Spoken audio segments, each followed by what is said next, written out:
നീ എവിടേക്കാണ്? നീ എവിടേക്കാന്ന് പറ. നിങ്ങൾ ആർക്കാ സാരി മേടിച്ചു കൊടുത്തെന്ന് അറിയാതെ ഞാൻ ഇനി ഇങ്ങോട്ടില്ല, ഞാൻ പോവാണ്. വിട്ടെ. ജവനെ കളിക്കാന്ന് കരുതട്ടാ.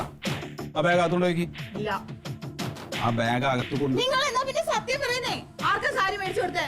നിന്നോട് ഞാൻ ഇന്നലെ മുതൽ പറയൽ തുടങ്ങിയതല്ലേ ഞാൻ ഫാസില് വാങ്ങിച്ചു കൊടുത്താണെന്ന്.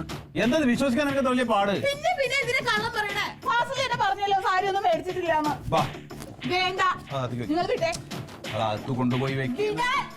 നിങ്ങളെ പോലുള്ള ചതിന്റെ കൂടെ എനിക്ക് നിൽക്കണ്ട. നിന്റെ പാട് നോക്കി പോയി. ഞാൻ പോവാണ്. നീ എന്തിനാ പാട് നോക്കി പോകുന്നത്? കള്ളം പറഞ്ഞു നിന്നോ.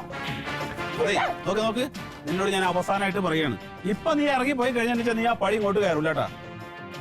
ഇതുവരെ പറഞ്ഞ പോലെയുള്ള സംഭവമല്ല. വേണ്ട, ഇപ്പോഴും നിങ്ങൾക്ക് സത്യം പറയാനുള്ള ഉദ്ദേശമൊന്നുമില്ലല്ലോ. എടി സത്യല്ലേ നിന്നോട് പറഞ്ഞ എത്ര നേരം? എന്ത് സത്യം നിങ്ങൾ പറയണേ? ഫാസിലിന് വേണ്ടി വാങ്ങിച്ച സാരിയാണത്. പിന്നെ പിന്നെ നിങ്ങൾ കള്ളല്ലേ പറയണേ? ഫാസിൽ എന്നെ പറഞ്ഞത് വേണ്ടാന്ന്. കൊണ്ടുപോവാ എന്നെ നെഞ്ചത്തി കൊണ്ടുവന്ന് കയറണം.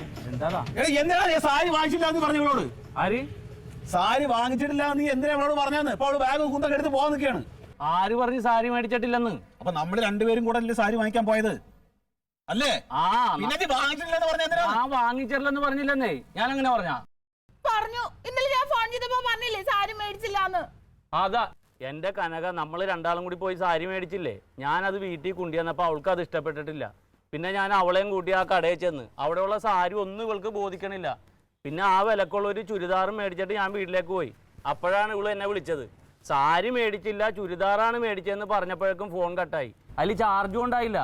ഞാനറിഞ്ഞ അത് ഇത്ര വലിയ പുലിവാലായിന്ന്.